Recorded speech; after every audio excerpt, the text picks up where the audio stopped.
Yeah, draft is starting here, and I think a big one for me is a ban the Alistair. I think there was a lot of discord in the draft for Bucky's in game number one. You pick that Sivir blind in on a blue 3 to try to match up against the Jhin, give your team a go button, but you don't ban the Alistair away, and that's a known counter into the Sivir in that bottom lane. You can't spell shield the WQ combo, so they try to throw another shield on top of the Sivir to keep her safe. Well, are you going to have it up? Are you going to have it timed? And then I think, like Doctor was saying, you just lose some oomph in your lane. It's hard for Morgana to roam. You don't have lane pressure. You're going to lose prio the entire game. So I think might have gotten caught with their pants down on that red ban side there in phase 2. I think you get rid of the Alistair, but I think you should do it with this red 3 pick. We'll see if they listen to me. I think that should be off the table.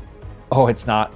Yeah, they're not gonna ban it away. I don't know if New Age are comfortable enough to first pick Alistar. I mean, it's an incredibly strong pick, so there's no problem there if they do. Can be countered by champions like the Thresh or even the Leona, being able to stun the ally as he comes in or flay him away. But New Age, not looking for a strong engage forcing champion. They're looking for the Spider Queen. They're going to grab themselves an Elise. That is a champion that's recently nerfed, taking the scaling down a little bit, but she's still just as strong in the early game. Yep, still going to be very strong, does have better late game scaling, similar to someone like Olaf, who, the two champions that have classically been known as champions that have to get ahead in the early game or just become useless in the mid to late game. Items have made them a little bit more viable, but still going to be very focused on getting ahead, and if not, will struggle as the game goes on. And a bit of a different look here from Bucky's. They're going to go very tanky with these first 2 picks as the Set and Leona come in. For some reason, that set is Samira, so I'm not sure about what the overlay looks like, but if you read the little text there on your screen, it actually is a Samira pick. It looks a little interesting, but it is Samira, and I like this from Bucky's. They are not going to respond with passiveness. They're not about this, spell shield, let's just walk away from you playstyle. You can't do that into New Age. They're always going to run you down. They're going to lock in the Alistar, so they're still going to commit to it. But Samira Leona is in. Get your guns out. She's going to spin to win. This is what I like to see when teams realize, hey, enough is enough. We're not putting up with this spell shield garbage anymore. We're going all in. We're going to be the ones that decide to fight on our own terms, throw down the solar flare, use the Samira combo, get up to that S rank, and get themselves a strong marksman. Aphelios, though, it's 200 years. It's more 200 years tonight. We saw it go very well for the likes of Glaive Amethyst earlier. Once again, not going to be paired with the defensive support. Alistair can help peel a little bit with the headbutt, but certainly wants to go in instead of out. So we'll see what they do in the second part of picks here to try to support that Aphelios, but a much different look. And I think, as you mentioned, for the likes of Bucky's, really do like the look here with their bottom lane. Essentially, Samira Rel, Samira Leona have those knockups, have the ability to CC people down, go in lane, and be very strong team fighting presences. So hopefully we'll see a good Samira. She can be a tough pilot to champion, but I've got a lot of faith in the likes of Jersibo to take this one and take it to the top. Yeah, and Samira looking cute up there, and didn't know Samira was so ripped and had that nice facial structure. But again, to reminder, that is Samira here in the bot lane, paired along with that Leona. Nidalee is now in for Bucky's. They're going to go ahead and grab those spears. If you can get Leona to lock down a target, the spear is basically guaranteed follow-up. So it does work extremely well with that CC chain. Into our second phase of bans, though, Cho'Gath going to be banned away by New Age. That is no surprise. Taking that one off the board. Cassio and Orianna going to be the focus here for Bucky's. They want to take away as much mid lane pressure as possible. Interesting with the Cho'Gath ban, it did get some kills onto the likes of Potato, but mostly due to the Kled going in under turn. I'm a little surprised they banned that one away. Maybe just trying to pinch the comfort pool as, oh boy, a Vel'Koz going to get locked in here on R4. Huh. I'm not sure about that one, DJ. I'll be honest with you. I love this comp until now. I thought Bucky's were responding incredibly well. They're going to pick up this long-range mage in the mid lane, but it's kind of completely juxtaposed to what Samira likes to do. Samira's a very all-in style champion. Nidalee can assist with that, healing Samira, again throwing those spears. She can dive in as well. Vel'Koz never wants to make that same play. Of course, he can ult over the top, he can do a lot of damage, but it's not a body to be in the mix with your marksman. And if, as any marksman player knows, if you've ever played Samira, if you're the only one going in, if you ever get CC'd, you are basically just dead to rights, and they've got plenty of it between Elise, Alistar, technically Aphelios Root, and Lissandra now in the mid lane for New Age. Yeah, that's a plenty of CC right there. That's a QSS tax for an ADC if I've ever seen one. Not to mention Elise is going to be a huge threat with the cocoons. So it's a lot of CC. And yeah, I kind of agree that Vel'Koz a little bit weird here. Also very vulnerable to Elise ganks in the early part of the game. If that lane does get pushed in, that Volibear going to be locked in for Bucky's Stratosphere. And I think that one's going to end up in the top lane then. Yeah, sorry, I keep getting confused by the set animatic up in that top right corner. So got a Volibear on the top side to match up against the likes of, I believe, the... Wait a minute here. Yeah. I've been giving a look here for a little bit, DJ.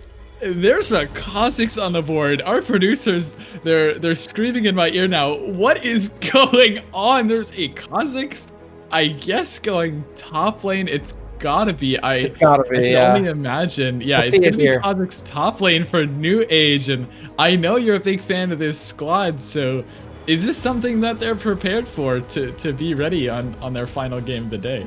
You know, I sure hope so. We talked about the fact that Potato loves to go in on his champion pool, Aurelia, Silas, those kind of champions, and Kha'Zix will go in. Does need to have that ultimate or the leap available to do so. But I was checking his OPGG earlier. I don't think he's been playing it.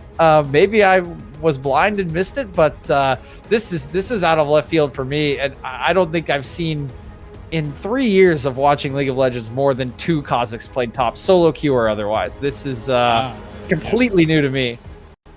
Yeah, I'm right up there with you. I mean, I have never seen a Kha'Zix top lane in my entire time casting League of Legends, so good luck, Doctor and Juicebox Guy, getting that on the call, because I have no clue what you're going to talk about, so good luck there. But as we get the rest of the draft coming through, we can break down at least what we know. It's an Elise versus Nidalee in the jungle. Nidalee, power farmer. She likes to get her camps, likes to get a little bit of AP, may even see some Moonstaff, Grimstone action going on, but Elise basically going to do all the same stuff that she used to do.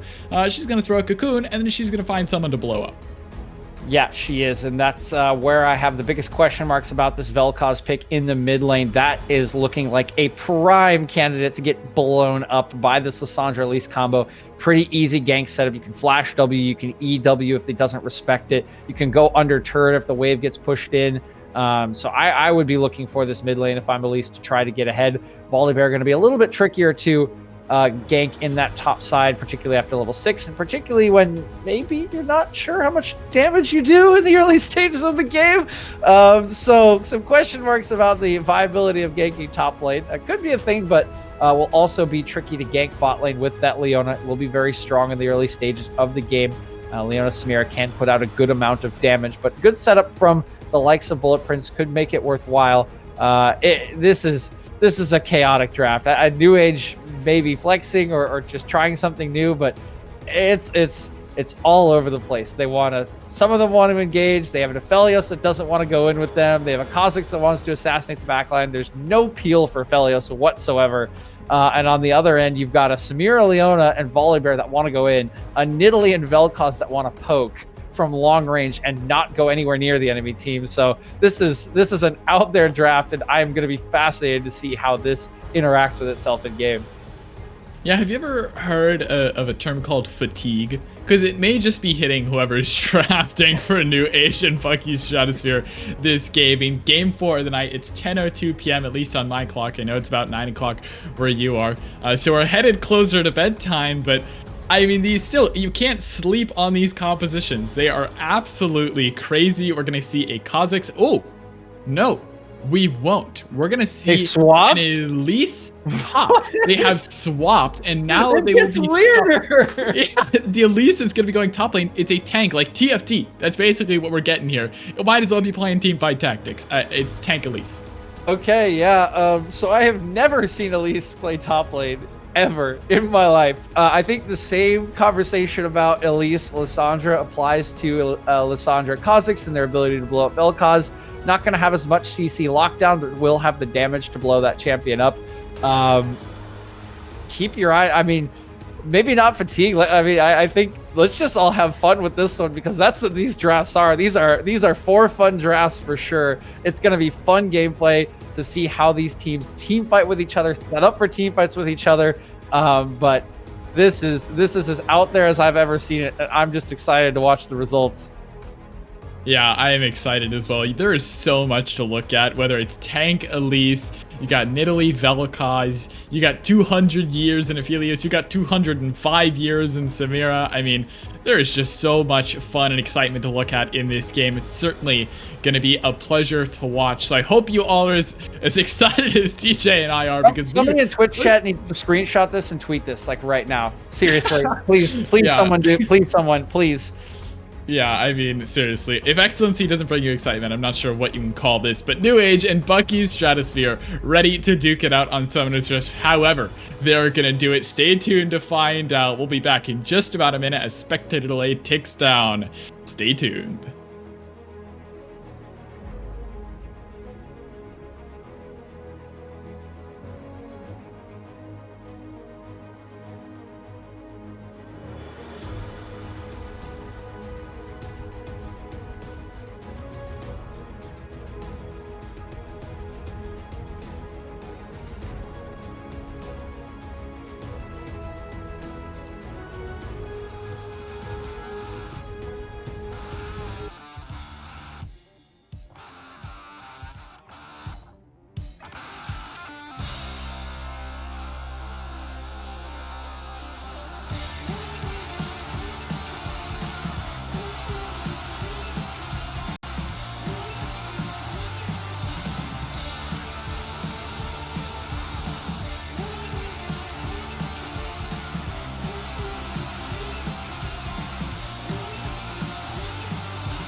Welcome back, ladies and gentlemen, and as we get into game 2 of the night, Elise in the top lane, we get a pause. My name is Juicebox Guy. Joining me is Doctor, and I don't know about you, Doctor, but I am locked, cocked, and ready to rock as we are resuming play.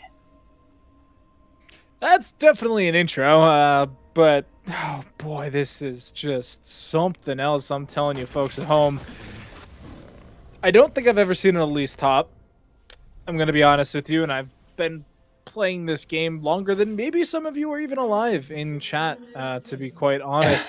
But man, I don't this know how young you think the chat is, but like 10-year-olds running around. It's possible.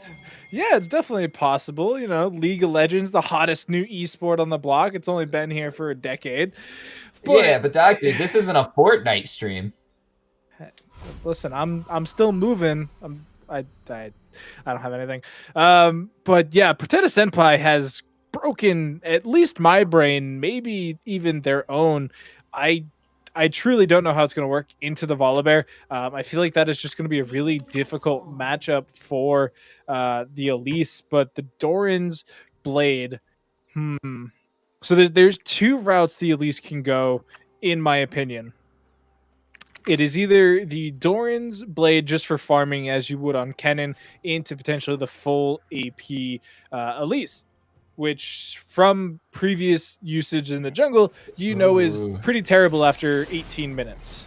Oh man, they are coming in hot, looking for the invade early, and they have a very strong level 1-on-1, almost dead already, and red buff giving a little action back, but that's smited away. This is really, really bad for New Age. Array all to one hand, no smite, no flash, and stuck at level 1 with 0 farm. I don't think it gets worse than this for a jungler. No, I mean, because you're pretty much guaranteed to get 3 buffed, especially by the Nidalee, who does clear so quickly and can do pretty much anything they want now. They have that advantage. It's 8 CS to 0. You can even see they're beelining for their own red buff, sort of, bit of a U-turn. Just, all right, I guess they're just checking mid lane, making sure that it is under secure. Oh, no. But, yeah, incredibly tough start here. Can't even finish the blue buff.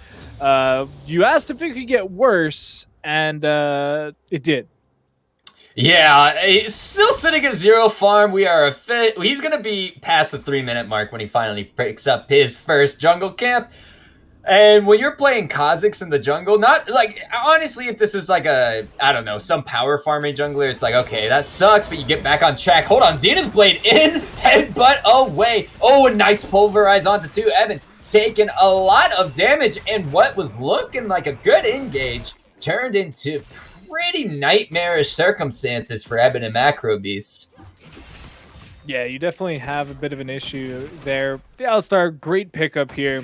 They talked about it on the Innos desk that they thought it should have been banned away, but it's once again in the hands of Bullet, Prince, Blazing Bronze, having that Aphelios. It is a deadly combo. It's very scary, but if Macro Beast can, stay stalwart and stay strong, then there's a very real possibility of them being able to carry him. And we've seen Samira's at the competitive level just completely pop off.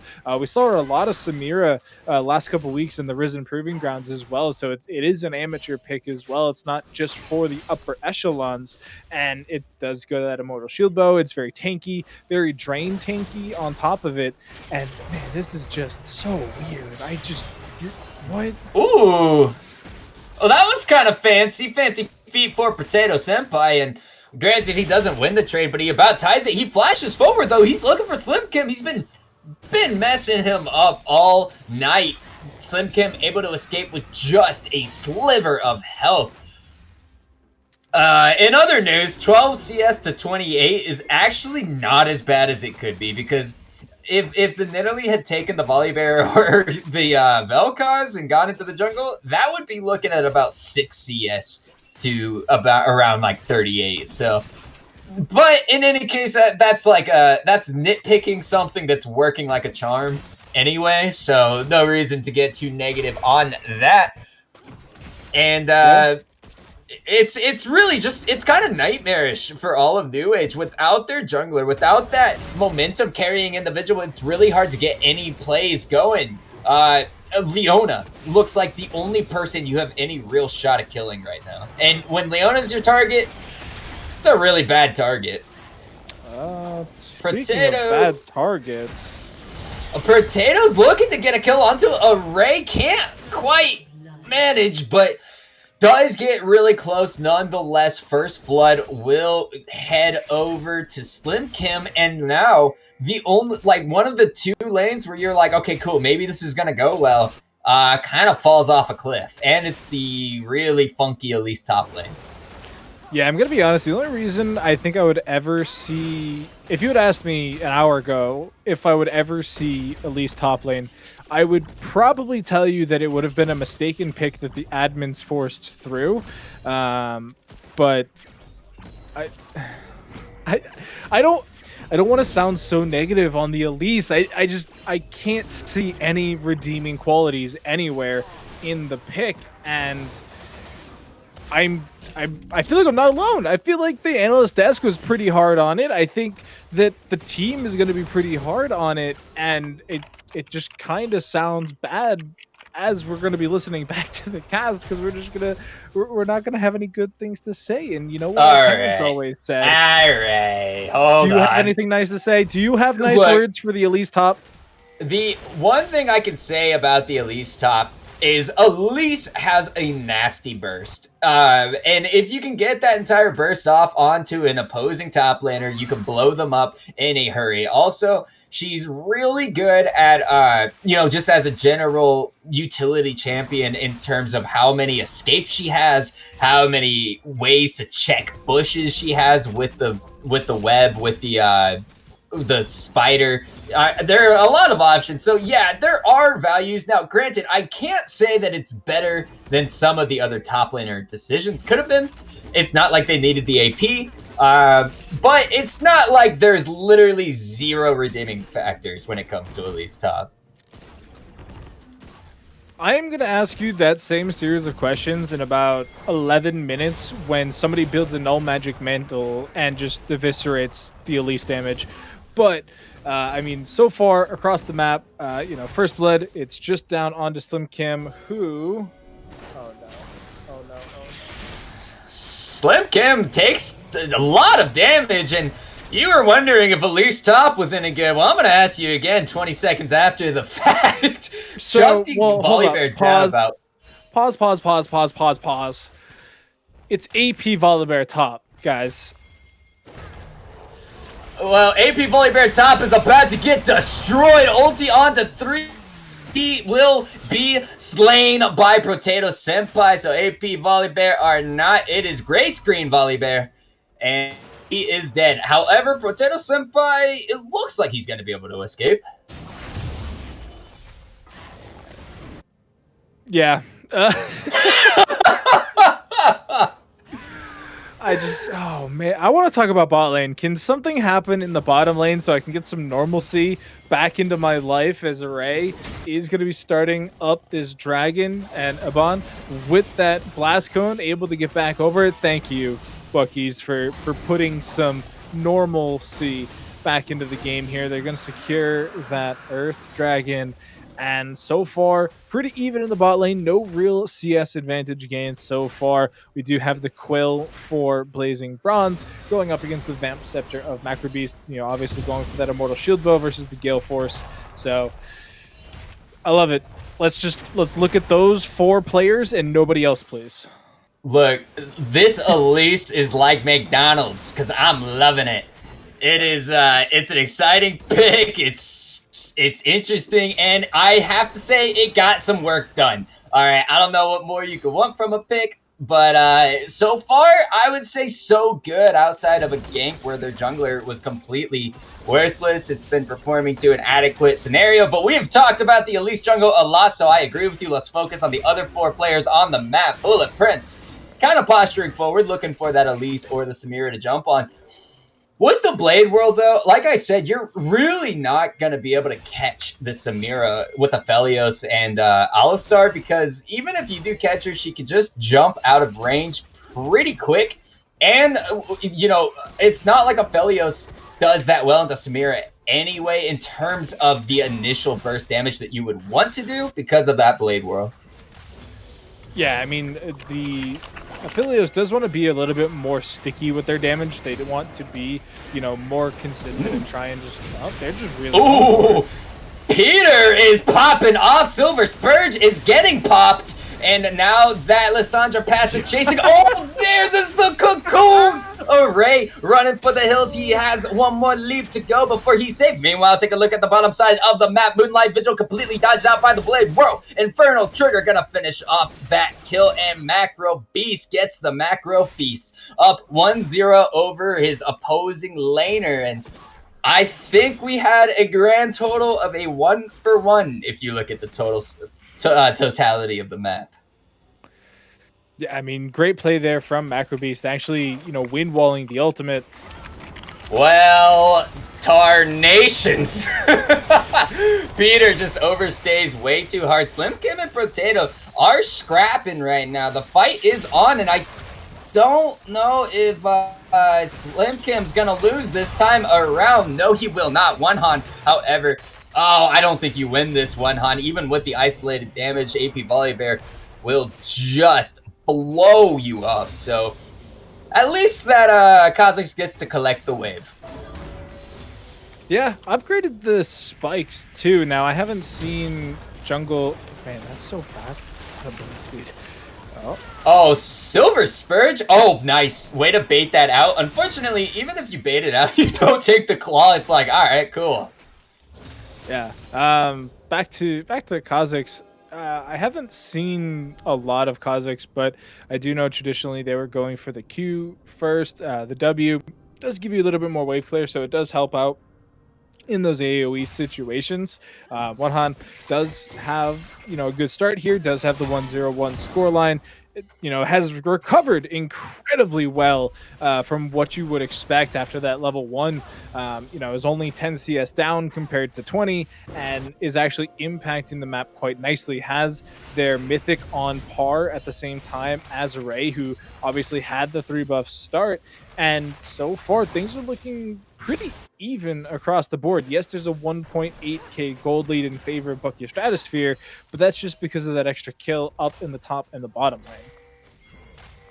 Yeah, and honestly, if I was gonna rank the two junglers based on, well, hold on, let's take a look at this. Peter uses that ultimate one-on-one, comes in hot, picks up the kill, and honestly, that kind of contributes perfectly to what I was about to say, which I think One-Han has actually been playing this jungle role significantly better than Array. Array is playing Nidalee. You need to get the ball rolling and keep it rolling if you want to have any chance at success with this champion. And so far, every gank that they've really attempted has not worked. Beautiful Zenith Blade, though. No ultimate on Peter means he cannot escape. And there you go, Nidalee finally grabbing a kill, but it is respond to in kind. You take away the support from the AD carry, the AD carry gets to complain about it. Yeah, I mean, macro missing pinging, Evan probably. Did blow the flash there, which is a bit suspect. Probably could have just held on to that since it was pretty much assured you were going to be dead. But one thing to note about the Nidalee that I think is interesting, never mind. Evan is already down to about a third health. The Bullet Prince, though, is being taken equally as low. Moonlight Vigil over the wall. Really well placed. One-Han and Array. You stole my jungle. I steal your life. Isolated damage is doing so much work for him. And the shutdown going on to the Kha'Zix. Guess who's back? Kha'Zix is. Yeah, and that's one thing to note on the Nidalee versus Kha'Zix pick is that the Nidalee is going that Groomstone route. Does have the Moonstone Renewer already completed. So the damage profile from the Nidalee that already is not quite as high as the full damage Kha'Zix is now even that much lower. It's the more supportive role. Man, look what is happening. But yeah, that supportive role now there to support the Vel'Koz and the Samira to potentially keep them alive, make sure that they can actually continue outputting this continuous damage profile versus the Nidalee herself with those long-range spears and the execution follow-up. But One-Han on the Kha'Zix, we've seen it a couple times now. They're already just absolutely chunking people for a third of their HP. And Slim Kim has the ultimate. There's no reason to just not W key this. Yeah, and that's exactly what he's doing. Potato Senpai, he's gonna jump up in the air to try to stay alive. Peter arrives in Frozen Tomb on, and with the help of the tower and a few spells, able to trade it back. That's actually not too bad. But to your point that you were just bringing up about the junglers, or maybe not quite too, well, hold on. Array dives underneath the tower. It's really risky, and the thing with the Nidalee spears is you're never going to hit them if your opponent has any opportunity to dodge at this elo. I mean, we're a little bit past the point where you're just going to accidentally walk into them, so throwing that spear out was just a, I don't know, a hope and a prayer. Yeah, I mean, I've honestly never really been on the Nidalee hype train for the No, me last neither. couple seasons. Like, I've seen it picked continuously in competitive and amateur, and it just never seems to hit the mark I think it's supposed to. At least for me. Now that it is this more supportive role, I understand it a bit more because it's not all about that feast or famine damage. You are providing utility to the team and making sure that you're not the one that carries. So even though there may be more quintessential jungle picks out there, but it's still a pretty strong pick. And man, that's Oh. just pain. Wait. Oh, Potatoes, the Slim Kim is detonated on, and there's your Elise, my friend, just exploding Slim Kim. Slim Kim, the lights are looking dim, and he is killed on a whim. However, Nidalee and Leona are coming up to be party poopers to Potato Senpai's celebration. And he has a lot of teammates coming up. No Zanya's beautiful flash array, so incredibly low, and they should be able to clean this up quite well. Potato is still alive. Potato running away, keeping himself in the survival mode.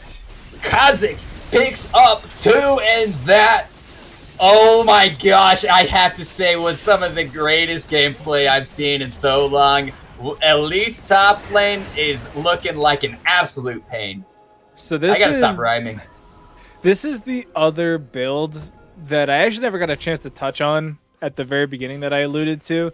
Because we talked about the full AP Elise that just becomes the stun bot after a single magic resist item is completed, and this is actually that more on hit style Elise because she does get that vamp on her W in spider form. You saw how much healing was there in that 1v1 versus Slim Kim, who with going this AP Volibear route just kind of negated their own champion. I have spoken with a couple of people about the AP Volibear, and on release it was pretty strong, and since then it was neutered. It got a little bit buffed a couple patches ago, but nobody seemed to think it was buffed back to original levels, and you're just squishy. Yeah, very squishy, very killable by an Elise, and it turns out an Alistar as well. Array missed the spear on Onhan, or maybe he went in invisible, and Onhan kills Array. This is really getting out of hand now for the side of the Stratosphere. I mean, look, they started off the game super strong, but they failed to capitalize on their Nidalee advantage. They needed to help keep Onhan down. Yeah, I mean, after the initial invade, they just kind of forgot that he existed, and they let him do whatever he wanted. He's caught back up in CS. He's actually taken the advantage now. If you remember back in the beginning, he was down like 28 CS to 0, and now he's actually ahead by 8. So definitely a good comeback here from Onhan. Just completely out-jungled Array once again, probably even more so than in Game 1. And has been such a critical impact on the rest of the team. It allowed Potato Senpai to get to a point to be able to build items. It's, taking away these camps. It's killed the mid laner a couple times. It's killed Array. Like, the Kha'Zix has exploded in power already. 2 items plus boots, and the only person even remotely close to that same level is either the Aphelios, who also has had an amazing game, or the Elise, who has been kind of force-fed a bunch of kills in the last 5 minutes. Hey, you say force-fed, I say she took those kills. But in any case, it looks like we might have a bit of a team fight breaking out. Peter was on the flank, has the Frozen Tomb and the Zanya, so she uses the Zanya's first to buy a lot of time. Eben killed off immediately, and you can burst through a Leona like that, and Nidalee's not going to stand a chance. The Cougar is going under the ground. Now Volibear hiding in the south part of the map, doesn't want to be seen, but is spotted out. This can only mean disaster as the Spider and the Cow come in hot. Slim Kim had nowhere to go, but this certainly was not the best choice she could have made. Meanwhile, take a look at this. Calibrum and Gravitum both hit, but dodges out the Moonlight Vigil. So, basically, at the end of it all, Bucky Stratosphere is screwed. Yeah, they're definitely free falling from said Stratosphere right now. They've lost complete control of the game. They do have that, infinitely scaling Vel'Koz, but they're kind of trapped here on 1.5 items. They haven't even been able to pick up a pair of boots yet because they're just getting completely ramrodded in the mid lane. And it does have a bit of hope. Samira obviously will eventually start being, that much scarier now that they have the shield bow and the plated steel caps. So there is hope. There is a dream at the end here. You do just need to continue to outscale. Again, the builds paths this game, LS would probably be brought to tears. I don't know if y'all have seen, he has that heart rate monitor now, and it might actually flatline him. But they're already on Baron. It's 21.5 minutes into the game, and New Agers are just like, yeah, we can do this, whatever. Yeah, why wouldn't they? They know Nidalee's on the bottom side of the map because they did a nice job warding it up. They know that nobody is particularly close, and sure, they just spotted it out, but it's below 500 health. It's about to drop just now, and Slimkim, a Volibear flying into the pit, not necessarily the strategy. Peter, though, has a great stun, and now it's resulting in the death of the entire Bucky Stratosphere squad. Disintegration Ray is unable to find Peter, but one hand does find him, and that, ladies and gentlemen, is gonna be a 4-man sweep. The Volibear, the only card they're missing in their collector's edition of kicking the crap out of Buggy Stratosphere. But the inhibitor is looking mighty pretty this time of year, and there are 5 humble bachelors looking to get on it. That was... Please don't say that again. Oh man, what's more to say about that one? Han just completely carrying the game in that team fight, completely set up there by Nunes, who had that really strong engage, basically solo, really relying on the Zonies to keep him alive. And then just you wait for an extra second. One Han dives in, uses an execute damage, gets the resets, and just starts Goomba stomping through the rest of the team. They get the Baron, they get the first inhibitor. They're setting themselves up to secure the second one. They have red-white Aphelios too, which is the best true team fighting in the game. It is about to swap though, so they need to be a little bit careful about how they do this. I have to give it to Nidalee. Her spears are dishing out a ton of damage, and the poke comp is pretty strong overall. It's not going to be good enough to keep Inhibitor alive, and they're going to get the Baron empowered recall, so they are zipping back to base. With 1 inhibitor remaining, a 11.5 thousand gold deficit. I think we're basically just looking at game 1 again, and I don't want to hold anything against Bucky Stratosphere here. I mean, like, they definitely could have played that early game a lot better than they did, but at least they got themselves in a position to have that early game advantage. They did a great job in the very beginning of the game to hold down Kha'Zix. They just could have done better. That's not where you want to find an Alistar. Potato, though, finds Slimkim, and that's exactly where you want to find the Volibear. 176 gold in the pocket. It's, yeah. Dragons in 50 seconds, so we are going to get the Hex Flash over the wall. Bullet Prints may have bit off a bit more than they could chew, but they do have that. Oh, man. Yeah, Frozen Tomb just did a ton of work. One Han is also here, slows down Eben, and poor Eben has just been the benefactor of a lot of his team's mispositioning this entire game. And now the final inhibitor is going to drop those Nexus turrets. So the only thing remaining between New Age and a 3-1 night. They won one of their last 2 games. They are about to take their second game here. And ladies and gentlemen, New Age are wrapping it all up. They want to pad the KDA just a little bit more. Slim Kim going to join the Gray Scream for his 7th death. Macro Beast about to drop once again. Infernal Trigger, though, didn't get anything done, and the Nexus will fall. My pain is eternal, and my disappointment is immense.